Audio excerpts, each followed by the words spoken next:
Welcome to the channel. Today we're diving deep into the fascinating societal shift of the rise of religious nuns in America, referring to those who identify as religiously unaffiliated. So grab your drink and let's get started. Over the past few decades, there's been a noticeable decline in religious affiliations across age groups in the United States.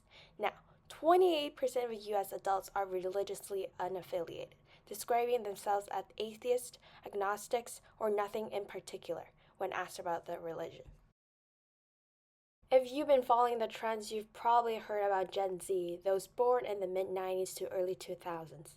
Studies suggest that at least 40% of Gen Z now identifies as nuns.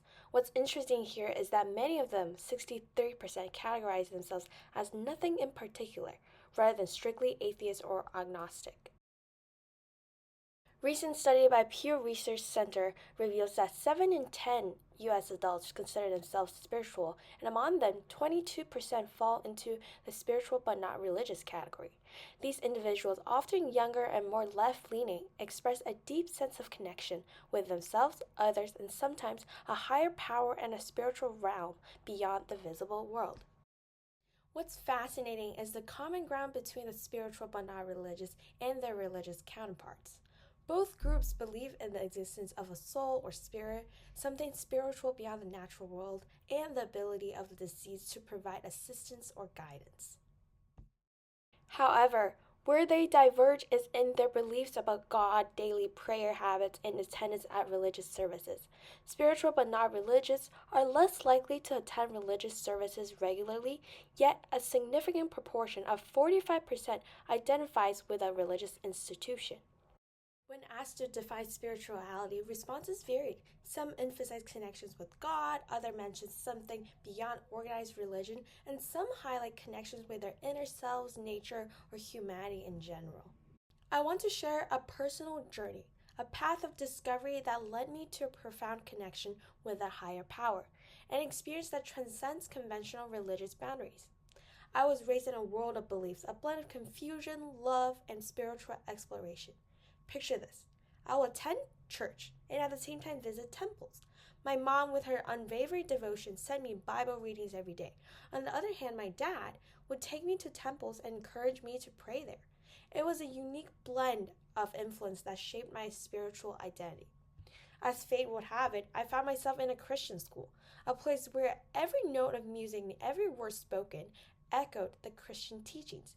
We sang before meals, and even the songs in our music lessons were steeped in Christian themes. It was a peculiar paradox. We couldn't even utter the word God freely. In this world of diverse spiritual exposure, I found a personal relationship with a spiritual being, and for me, it was the Christian God. It was an intimate connection that allowed me to navigate the maze of conflicting influences and find the path that resonated with my true self. My mom, a steadfast beacon of religious wisdom, would always say, God will guide you to the path that fits you the best. I am forever thankful for the strength this belief instilled in me, a belief that echoes only through Him I am supported, guided, and truly blessed. Here's the twist. I don't identify as religious. I meet God in my prayers, but I don't confine my beliefs in the stories scripted in the Bible. I found a sanctuary in the personal conversations with the divine, and I don't feel the need for the rituals of organized religion. My connection with God is personal, intimate, and authentic. Every night before I lay my head to rest, I address God in a simple way. Dear God. It's not about church attendance or adherence to religious doctrines. It's about a genuine heart-to-heart conversation with the divine force that resonates within me. Now, my dear friends, I feel compelled to share this journey with you. It's not about advocating for a specific belief system, but rather about embracing the diversity of spiritual experiences. I want to bridge the gap from confusion to self-discovery, sharing insights and understanding that transcend religious labels. For many spiritual but not religious people like me, it involves experiences that go beyond traditional religious practice. They feel wonder about the universe, seek spiritual peace, and often describe their spirituality in more personal terms.